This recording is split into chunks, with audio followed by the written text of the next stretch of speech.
The place I chose to visit for my museum tour was First Congregational Church in Long Beach. The reason why I chose this church is because, as an organ builder, I work on the organ in this church, so it is a familiar place to me. And among other things, it was easier to get there than other places. But also, I genuinely was curious to learn more about this church.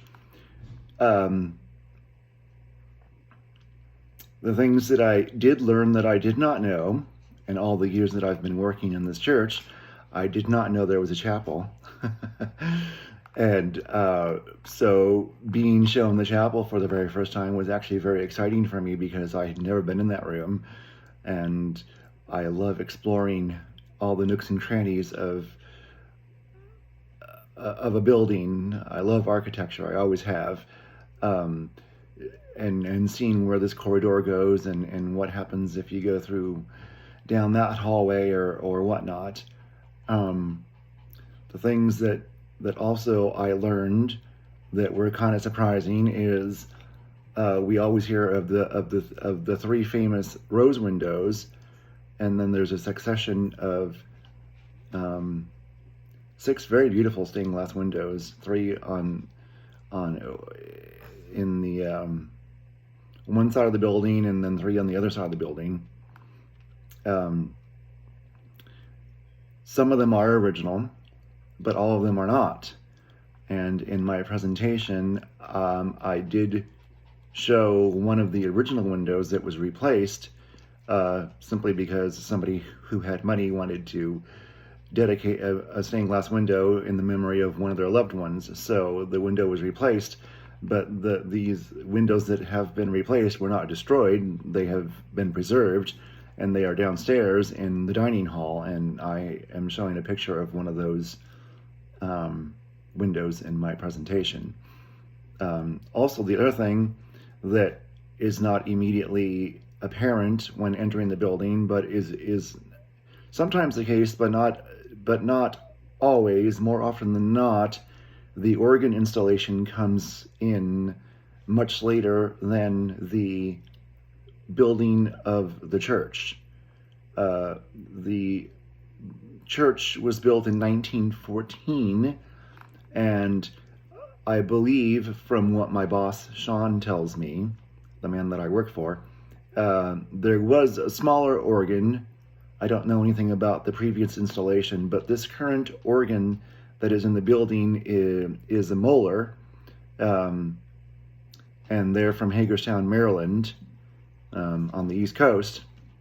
And I used to live in Pennsylvania, so I'm very familiar with the Moeller.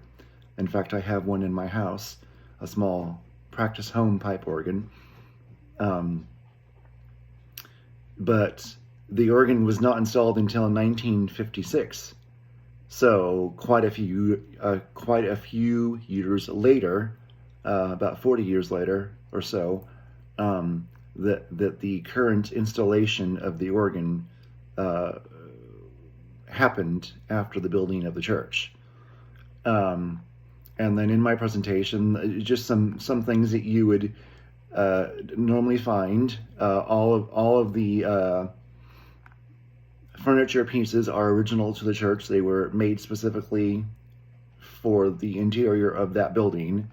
I chose to show the baptismal font, and talked a little bit about what that's used for, and the parson's chair, where of course the minister sits, is very important in the service. In a previous assignment, we talked about the difference between a chapel and cathedral and things like that due to who they had a chair for. This particular religion does not have that type of hierarchy, so they just have churches. They don't have cathedrals. They don't have things of that nature. But the example here is the parson's chair, because that's who sits there during the service. They don't have a bishop or anything that comes that's the leader that's higher up in the church. So those things, of course, don't exist.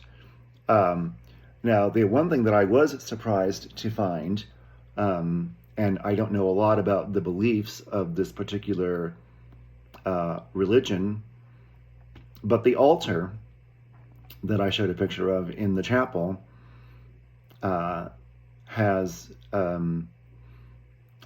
a middle section, a drawer that opens up, a door, a cabinet, and that is called the tabernacle, and that is where the host, the wafer, and the wine are kept once they're blessed. And in other religious church, the Episcopalians and the Catholics for sure, they have a eternity candle that shines whenever this host is present in the tabernacle, and of course indicates the presence of God.